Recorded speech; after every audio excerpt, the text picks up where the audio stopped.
Hi everyone, मैं हूं Kumar Sanju sir. एक बार फिर से आप सभी का हार्दिक स्वागत करता हूं अपने एसआर कोचिंग क्लासेस में। आज मैं लेकर के आया हूं आपके लिए जीआईसी लेक्चरर और एलटी ग्रेड का जो आगे होने वाला एग्जाम है, जिसमें हमारा पोर्शन है लिटरेरी फॉर्म्स एंड मूवमेंट्स वाला। तो हम जो है आज से इस इनिशिएटिव को शुरू कर रहे हैं। जितने भी आपके इसमें लिटरेरी फॉर्म्स एंड जो है मूवमेंट्स उसमें दे रखे हैं, उसको क्वेश्चंस के फॉर्म में आपको एमसीक्यूज टाइप में मैं यहाँ पर कराऊंगा।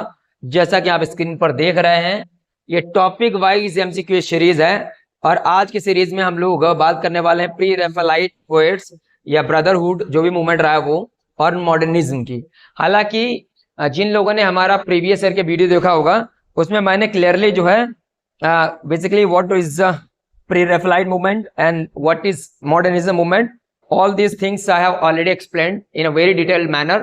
So here we are going to just going to let you attempt the MCQs which are given in this particular PDF files which I am going to show you right now, right? तो उससे पहले आप एक चीज समझ लीजिएगा। देखिए, हम सभी जानते हैं बेसिकली कि अब जो है एलटी का और जीआईसी का दोनों का करारा वाला मेंस है, और अप्रोक्सीमेटली जो एलटी का जो शुरुआत का जो आपका यूनिट नंबर 1 है, जिसमें आपका लिटरेरी फॉर्म्स एंड मूवमेंट दे रखा है वो, और जो जीआईसी का है वो लगभग सेम ही है।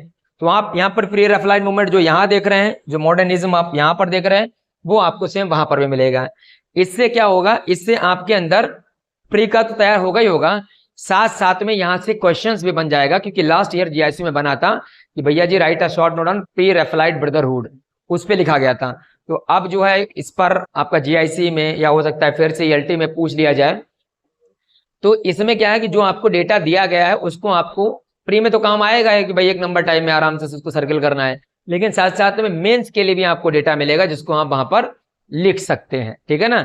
और जो लोग हमारे साथ जुड़े हैं या नहीं जुड़े हैं, तो हम उनको जो है बेसिकली मेंस का जो है कैसे हमको मेंस लिखना है उसके बारे में आपको गाइड करेंगे कि कैसे जो है भाई अलग अलग डायमेंशंस में क्वेश्चन को सोच सकते हैं, या फिर अलग अलग डायमेंशंस में क्वेश्चन को बनाया जा सकता है और कैसे लिखा जा सकता है, वो हम सब बात करेंगे, ठीक है। तो बिना किसी देरी के शुरू करते हैं। जब हम आपको अंदर एक्सप्लेन कर रहे होंगे इनके बारे में, तो हम आपको वहां पर बताएंगे। टॉपिक केवल 2 ही है, लेकिन इसके अंदर क्वेश्चंस आपको लगभग 30 मिलेंगे जो मोस्ट इंपॉर्टेंट हैं, ठीक है। और यहाँ से कहीं ना कहीं क्वेश्चन फंस जाएगा। तो चलिए शुरू करते हैं, पहुंचते हैं अपने कॉन्टेंट की तरफ। आप स्क्रीन पर यहाँ देख रहे हैं,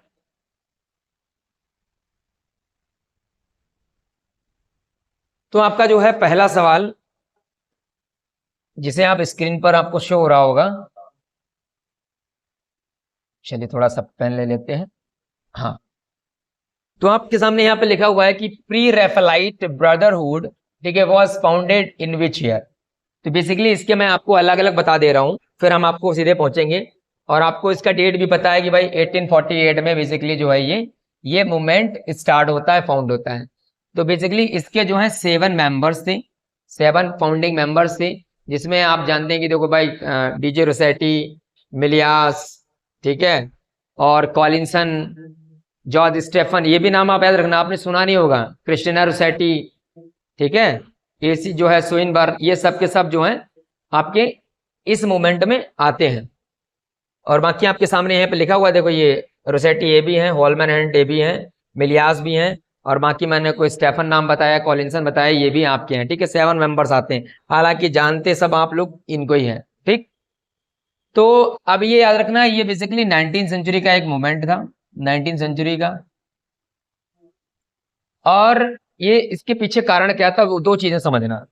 पहले तो एक बात ये समझ लीजिए कि जो उस समय पर विक्टोरियन एरा चल रहा था, विक्टोरियन एरा में बहुत ज्यादा जो लिटरेचर है वो बेसिकली मॉरल अर्नेस्टनेस पर बेस्ड थी।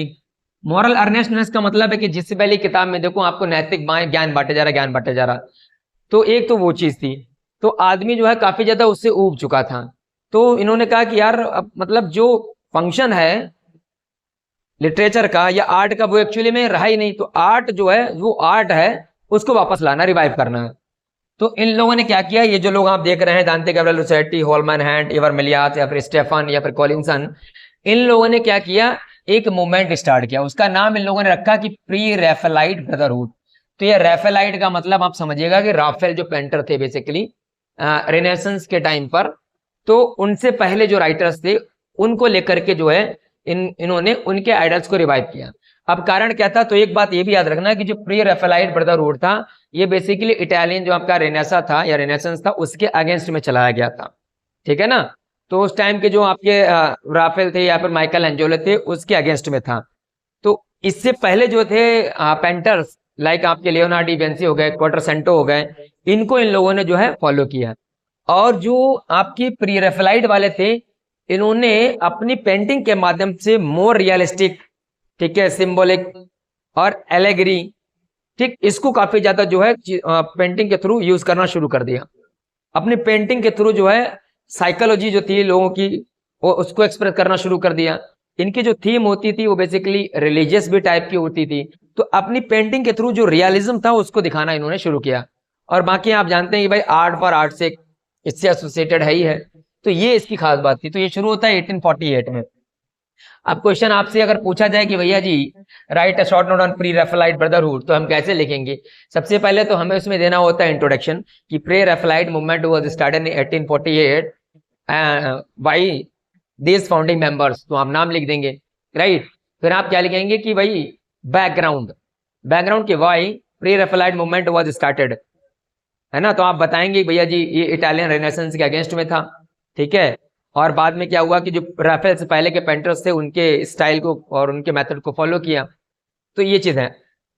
और उसके बाद में फिर आप उसमें लिखेंगे कि भैया व्हाट आर द कैरेक्टरिस्टिक्स और what are the features of pre Raphaelite, इनकी क्या क्या फीचर्स थी, तो आप उसमें डालेंगे रिलीजियस थीम पे लिखते थे, सिंबल्स यूज करते थे, एलेगरी यूज करते थे, मोर रियलिस्टिक थे, साइकोलॉजी पर जो है फोकस करते थे, ये चीजें। तो इसमें पूछा गया कि भाई who among the following was not the original member of the pre Raphaelite brotherhood, तो ये तो है ही, आपके बता ही दिया था, अर्नोल्ड जी नहीं है, ठीक है जी।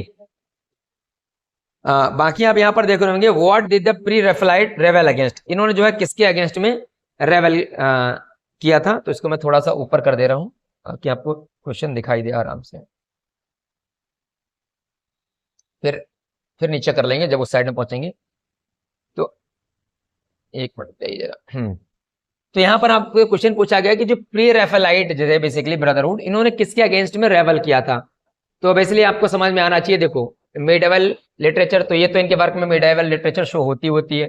एकेडमिक आर्ट, ये याद रखना, ठीक है जी, ये जो है academic style promoted by the Royal Academy. तो एक बात आपको याद रखना, ये मोस्ट इंपॉर्टेंट पॉइंट है, रॉयल एकेडमी में जो भी पेंटर्स थे, एसोसिएटेड थे, उनकी जो स्टाइल थी उसको बेसिकली इन्होंने रिजेक्ट किया था। तो ये मोस्ट इंपॉर्टेंट पॉइंट है, ठीक है, जिसको याद रखेंगे कि pre Raphaelite brotherhood rejected the academic style and promoted by the Royal Academy. तो यही इसका आपका आंसर हो जाएगा। अगला आपसे पूछा गया है कि भाई pre Raphaelite refers to their admiration for art before which artist, तो आपको पता होना चाहिए कि भाई किस आर्टिस्ट से पहले का जो है इसमें बात की गई है, किसको इन्होंने सपोर्ट किया है, तो आपको समझ में आना चाहिए। मैंने बता दिया राफेल से पहले, ठीक है, ये आप समझ रहे हैं, राफेल के पहले के जो पेंटर थे उनके लिए, ठीक है ना, ये बात समझ में आनी चाहिए। अब इधर बढ़ते हैं, इधर देखते हैं, यहां पर ये क्वेश्चन दिया गया है, लिखा है कि which of the following theme is most commonly associated with the pre Raphaelite. तो थीम आपको याद रखनी है, मैंने आपको बताया था अभी। दूसरी बात आपको क्या ध्यान देना है, फीचर्स याद रखनी है। तो हमने अभी आपको बताया ना कि इंडस्ट्रियल प्रोग्रेस, तो इसके तो अगेंस्ट में था ही था, ठीक है। डेमोक्रेसी से कोई मतलब नहीं था। Realism of urban, urban polity का कोई मतलब नहीं था। मिडिवलिज्म जो है वो इसमें हमें देखने को मिलता है, तो ये मोस्ट इंपॉर्टेंट हो जाएगा।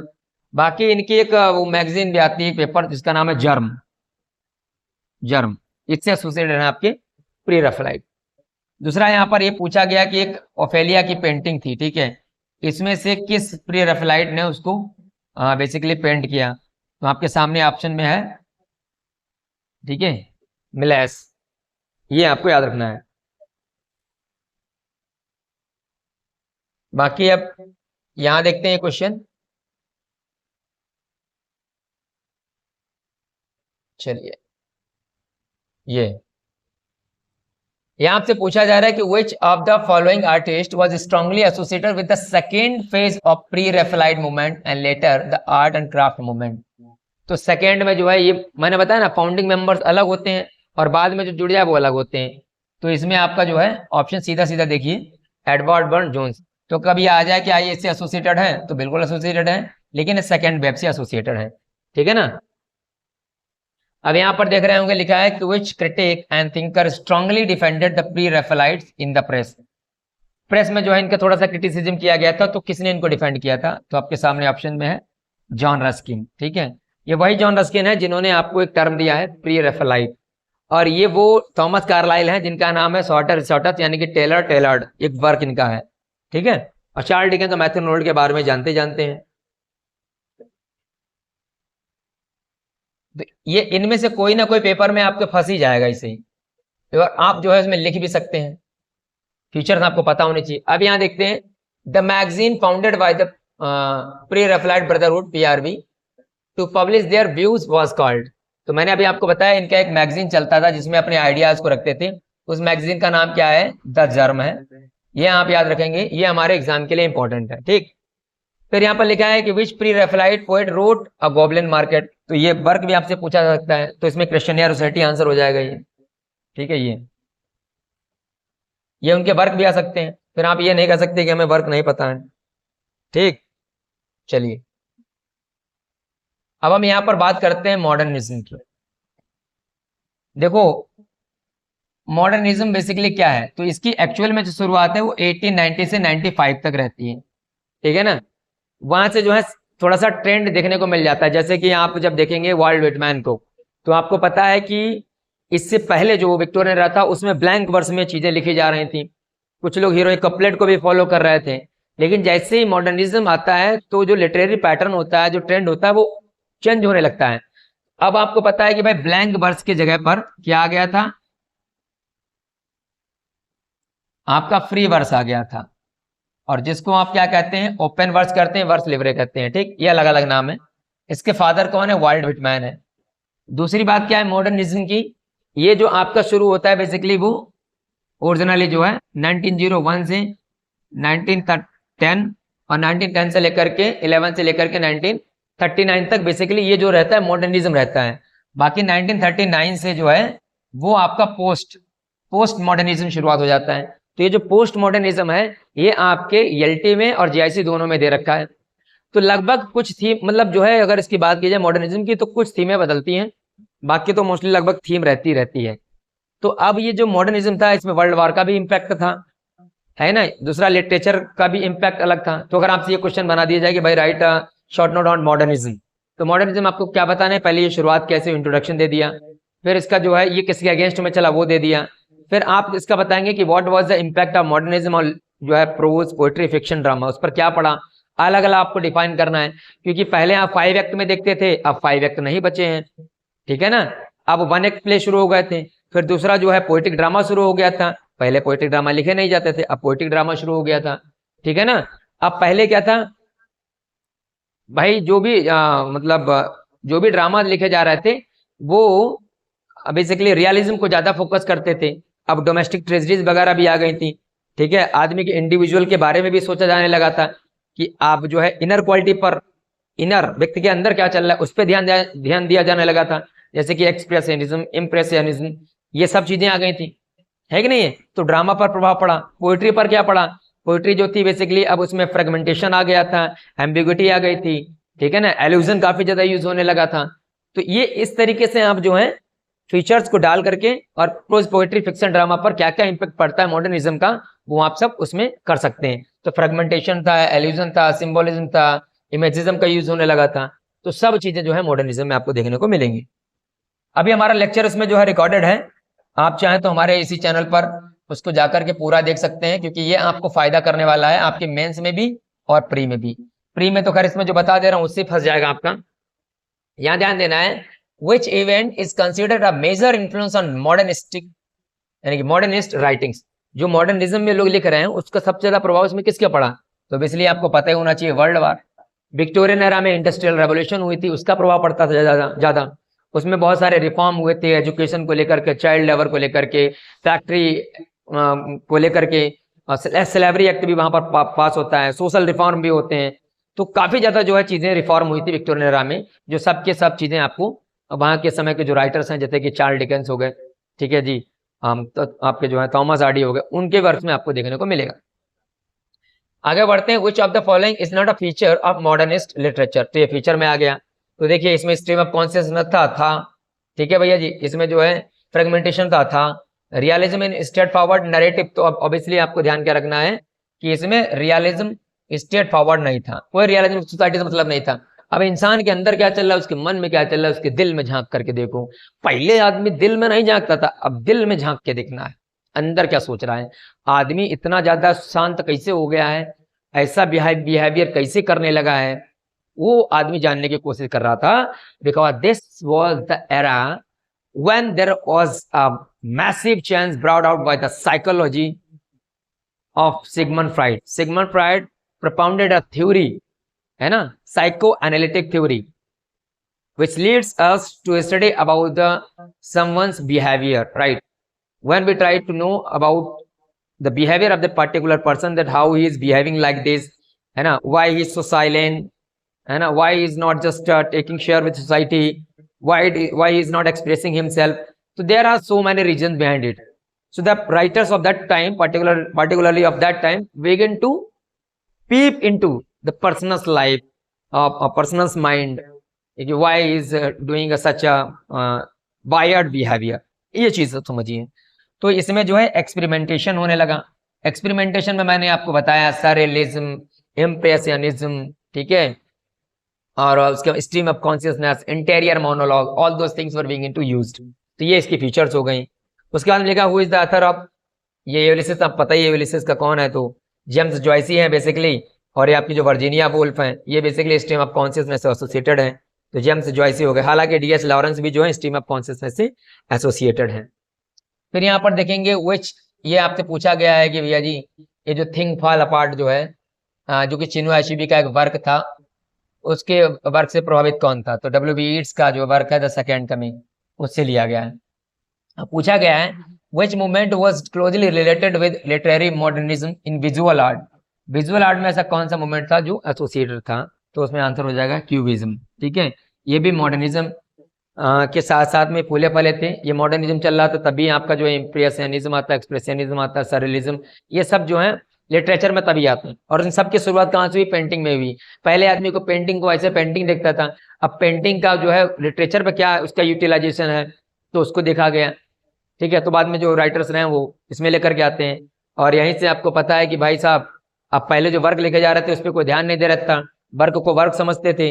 अब वर्क की जगह पर लोग टेक्स्ट पे ध्यान देने लगे कि अब वर्क में कुछ नहीं है, टेक्स्ट को पढ़ो, टेक्स्ट के अंदर सब कुछ है, जैसे चाहे वैसे मीनिंग निकाल लो, टेक्स्ट का कोई मालिक नहीं है, जो पढ़ रहा है उसको अपने हिसाब से मीनिंग निकाल सकता है, टेक्स्ट का कोई परमानेंट मीनिंग नहीं है। ये सब अलग अलग मूवमेंट आ गए, जैसे कि प्रैक्टिकल क्रिटिसिज्म या हिस्टोरिकल क्रिटिसिज्म, है रीडर रिस्पॉन्स थ्योरी, अफेक्टिव फैलाती, इंटेंशनल फैलाती, मार करते बाढ़ ला दी, ये मॉडर्निज्म में आते आते, ठीक है।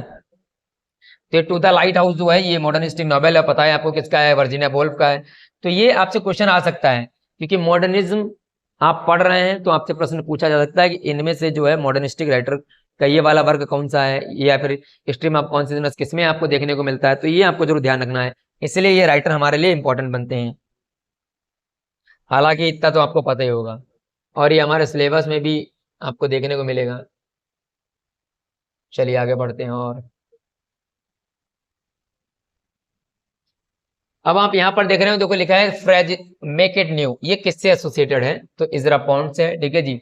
इमेजिस्ट इनका एक जो है वो कलेक्शन आता है, वहीं से इमेजिज्म मूवमेंट की शुरुआत जो है हो जाती है। डी इमेजिस्ट करके वर्क है इजरा पॉन्ड जी का, ठीक है। और आर्थर साइमन का जो है सिंबलिस्टिक इन लिटरेचर करके आता है, तो वहीं से जो है सिंबल्स का काफी ज्यादा एक बाढ़ आ जाती है, लोग अपने वर्क में सिंबल्स यूज करने लगते हैं, इसीलिए modernistic literature becomes complex and ambiguous, क्योंकि अब उसका डबल मीनिंग निकलेगा। अब जो लिखा है वो तो लिखा ही है, तो उसके अलावा में जो नहीं लिखा वही समझना है। इसीलिए आप जानते हैं आए रिचर्ड आ गए, फिर बाद में उन्होंने कहा कि भैया जी दो मीनिंग होती हैं। उन्होंने जो है इमोटिव लैंग्वेज करके एक वर्क लिखा, एक बोला कि ये मतलब क्या बोलते हैं, टू थ्योरीज दी थी। उन्होंने कहा एक साइंटिफिक लैंग्वेज होती है, फिर एक जो है टू लैंग्वेजेस, हाँ वर्क था उनका। तो उन्होंने बताया साइंटिफिक लैंग्वेज होती है कि इमोटिव लैंग्वेज होती है। तो ये सब चीजें बाद में निकल करके आती हैं। कभी टाइम मिला अगर आप पढ़ेंगे तो फिर मैं आपको सब बताऊंगा, अभी सैमसंग क्विज में कितना ही बता दूंगा। तो आपको पता है भैया जी द वेस्टलैंड जो है किसने लिखा है, टीएस इलियट ने। Waste Land is an great example of fragmentation, allusion and experimentation. याद रखना आपको। तो इसमें लिख सकते हैं भैया जी अपनी बात को प्रूव करने के लिए, where do you find all these elements और features which you have earlier discussed, then you will have a need to give the examples where you will find out example of allusion, symbols, है ना, और experimentation. तो ये आपको देना पड़ेगा, तभी तो तुम्हारा जो है राइटर बात को मानेगा कि लल्ले को पता है, इनको पता है कि एल्यूजन क्या होता है, एक्सपेरिमेंटेशन क्या होता है, what kind of experimentation are you talking about, you have a need to prove, when you will prove your answer that time the expert will give you full marks. ठीक है जी, चलो आगे बढ़ते हैं। तो वर्जीनिया वुल्फ जो है western किसके लिए जाने जाती है, इसलिए आपको जो है हिस्ट्री में ऑफ कॉन्शियसनेस वहां पर आपको बताना है। और which narrative technique is the most closely associated with modernist writer, कौन सी टेक्निक यूज होती थी, तो भैया जी स्ट्रीम ऑफ कॉन्शियसनेस ये सबसे ज्यादा यूज हुई है। अब पूछा गया मॉडर्निस्ट लिटरेचर जो है किस चीज को रिजेक्ट करती है भैया जी, तो आपको पता होना चाहिए विक्टोरियन मोरालिटी एंड ट्रेडिशन इसको रिजेक्ट कर देती है, क्योंकि ये इसी के अगेंस्ट में तो शुरू हुआ था, इसलिए ये आपको ध्यान देना है। ठीक, चलो आगे बढ़ते हैं, इसको रिवाइज कर लेना, ठीक है एक बार। चलो भैया आगे बढ़ते हैं, ये वाला थोड़ा सा बच्चे देख ले, ये क्या क्वेश्चन पूछा गया है इसमें, इधर देख लो। ये पूछा गया है कि अ की फीचर ऑफ मॉडर्निस्ट पोएट्रीज, तो ऑब्वियसली की फीचर क्या है इसमें, ब्लैंक वर्स होगा, मतलब जो है फ्री वर्स होगा, सीधी सी बात है कि नहीं, तो इसमें कुछ कहने वाली बात नहीं, फ्री वर्स है। चलो अब यहाँ देखो पूछा जा रहा है आपसे है fragmentation is a modernist literature refers to, fragmentation का मतलब क्या है, ब्रोंकेन नॉन लाइनर नैरेटिव जो होगा, ठीक है। इसलिए आपने देखा होगा जितने सारे मॉडर्निस्टिक राइटर्स हैं उनके जो वर्क्स होंगे वो सेक्शंस में डिवाइड होते हैं, ठीक है ना, एक की स्टोरी कभी इधर ले ली, दूसरे में किसी और की, जैसे कि यहाँ वेस्टलैंड देखेंगे इज अ ग्रेट एग्जांपल, 5 उसमें पार्ट्स हैं। तो पहले वाले में वो आपके जो है भैया जी बेलेडोना, सेस्टन, ठीक है, उनकी कहानी बताता है। दूसरे वाले में जो है भैया जी वो जो गर्ल होती है टाइपिस्ट, उसके बारे में बताता है। फायर सरमैन में जो है फॉरेंसिक सेलर के बारे में बताता है, लास्ट में कुछ और। तो एक एक फ्रेगमेंटेशन टुकड़ों टुकड़ों में वो चीज है, ठीक है। Modernism emphasized on subjectivity, this mean subjectivity का मतलब भैया जी इंडिविजुअल, कहाँ गया, representation of individual consciousness and inner reality. तो उतनी देर चिल्ला चिल्ला के कह रहे हैं ना कि अब भैया जी इसका क्या हो गया था, ये सब्जेक्टिविटी पे ध्यान देता था। Now no more the literature remains objective which you have find out during Victorian era, now it converted into subjectivity. Subjectivity का मतलब अब एक इंसान के खुद के लाइफ के ऊपर देखो, उसके अंदर झांक के देखो, उसके जीवन में ऐसा तहस क्या हो गया कि आदमी का व्यवहार जो है ऐसा हो गया है। पहले इतना हंसता कूदता था, लोगों के साथ मिलजुल के रहता था, अब ऐसा कैसे हो गया आखिर, तो वो जानिए आप, वो जानना भी जरूरी है, समाज में रहते हो यार। चलो ठीक है भाई जी, अगर ये पसंद आ रहा है तो बताइएगा, तब हम जो है आगे और शुरू कर देंगे, तो इससे आपको एक्सप्लेन करते रहेंगे बीच बीच में। तो अगर कौनो क्वेश्चन आ जाएगा आपसे गलत कभी नहीं होगा, क्योंकि पढ़ने में और गुरुजी के समझाने में बहुत अंतर होता है। गुरुजी कतई समझा देंगे तो तुम्हारे दिमाग में बैठ जाएगा, है कि नहीं। यहाँ देखो विच of the following is not a feature of modernism, यहाँ कौन से फीचर नहीं है, एक्सपेरिमेंटेशन है तो भैया जी है, ठीक है जी। या मिथ का यूज होता है तो काहे नहीं होता, भर भर के मिथोलॉजी तो पढ़ी है ना यार, Oedipus, Oedipus complex you will find out in the best land. Best land में आपको नहीं दिखता क्या, बंजर कैसे हो गया था ये सब, ये जो हम लैंड देख रहे हैं कैसे बंजर हो गया, मॉडर्न जो लैंड है वो बेसिकली बंजर ही है, क्योंकि यहाँ मोरालिटी, स्पिरिचुअलिटी सब जो है, फ्रेटर्निटी सब खत्म हो गई है। आदमी स्पिरिचुअली डेड डेड हो गया है, डिग्रेडेड हो गया, मोरली नैतिकता वाली चीज बची ही नहीं है, सब खत्म, बाय बाय टाटा। तो मिथ का काफी ज्यादा जो है भर भर के पड़ा हुआ है, सिंबल्स का यूज है। क्या भाई जी इसमें सेलिब्रेशन इंडस्ट्रियल पुकार, काहे इंडस्ट्रियल हटाओ, साइकोलॉजी डेप्थ है, काहे नहीं है भाई, पूरा का पूरा है। तो modernist text often presents time as, कैसे टाइम को प्रेजेंट करते हैं, तो साइक्लिक एंड सिंबॉलिक, ये वाला इंपॉर्टेंट लगा लो। अब यहाँ पूछा गया है कि मॉडर्निस्ट टेक्निक इज, तो भैया जी ये इंटरटेक्चुअलिटी में पूछा गया है। हालांकि ये जो इंटरटेक्चुअलिटी है सबसे ज्यादा जो यूज होता है वो आपके पोस्ट मॉडर्निज्म में होता है। जूलिया क्रिस्टेवा ने इस टर्म का जो है प्रतिपादन किया, मतलब प्रोपाउंड किया है, और हालांकि ये टेक्निक आपको देखने को मिलेगी। तो ये इसको समझ लो, इंटरटेक्चुअलिटी का मतलब समझो, इंटर और प्लस टेक्स्ट समझ लो आप ना। कोई भी टेक्स्ट के अंदर अगर आप दूसरे टेक्स्ट को घुसेड़ दे रहे हैं, उसका सिंबल इमेज कुछ लगा दे रहे हैं, करेक्टर लगा दे रहे हैं, तो इंटरटेक्चुअलिटी हो जाएगा। तो यहाँ देखो क्या लिखा है, यहाँ पर लिखा हुआ है mixing prose and poetry, allusion to other text and culture. तो ये वाला का सही है भैया, किसी दूसरे के टेक्स्ट को और उसके कल्चर को उठा के दूसरे में डाल दो तो इंटरटेक्चुअलिटी हो जाएगा, बस खत्म, खेल खत्म, पैसा हजम। ठीक है भैया जी, तो ये थे आपके कुछ 30 क्वेश्चन जो हम आपको कराए थे केवल 2 टॉपिक को लेकर के। वो था आपका प्री रेफलाइट ब्रदरहुड और दूसरा था मॉडर्निज्म। अगर आपको हमारा सेशन पसंद आया तो लाइक कमेंट शेयर करना कतई ना बोलें। लाइक तो करते नहीं हो यार, धीरे से देखा करो, दबा दिया करो भैया मेरे। जितना लाइक करेंगे उतना हमारा वीडियो आगे जाएगा, इसलिए चिल्लाते रहते हैं, है कि नहीं। और उससे क्या होगा, हम लोग मोटिवेशन मिलेगा। तो ऐसे प्रैक्टिस सेट जितने भी आपके टॉपिक दे रखे हैं ना, चाहे आपका ballad, sonnet, stanza, form, types of comedy, types of जो है ट्रेजेडी, टाइप्स ऑफ ऐसे सब पर क्वेश्चन बना दूंगा पूरा का पूरा भाई साहब। बस एक बार लाइक कमेंट ठोकते जाओ, बढ़िया बढ़िया सा लोगों को शेयर करते जाओ। मिलते हैं अगले सेशन में, तब तक के लिए जय हिंद, जय भारत।